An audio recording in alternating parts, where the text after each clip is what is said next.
Kapulisan sa Dakbayan sa Mandawi may request og duga mga patrol cars gikan sa City Hall aron mas mapatunhay ang pagpatrolya sa kadalanan. Adun sa bando ang bagong milingkod nga mayor ngadto kanila. Ang report ni Nico Cirino.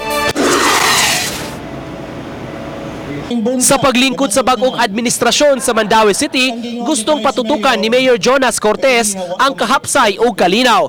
Misaad siya og all-out support sa kapulisan ug duna siya awhag ngadto kanila.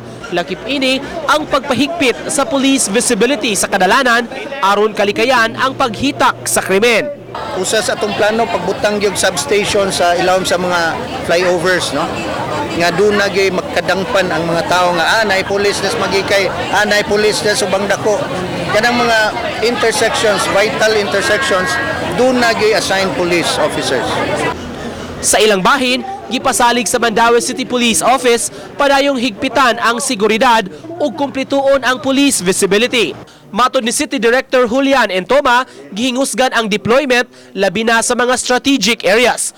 Punansab ang mga police outposts. Gi-enhance kadtong mga specific na area niya kay kanang atong collapsible outpost naka in place naman na sa mga strategic areas sa mga estasyon. Ato na gidungan kadtong yung specific instructions.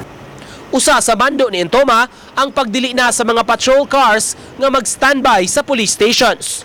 Kundili, tuwa na sila sa mga strategic areas. The like sa Station 4, ang boundary nga to sa Is Fortuna, Banila, to ang ato gyud ang isapod kanila ka service vehicle, din yung sa Magikay, din sa Station 6 naman, boundary area, ingon na nagyapon ang ato ang deployment. Mipadala na ang MCPO og request ngadto sa City Hall alang sa dugang mga sakyanan sa kapulisan.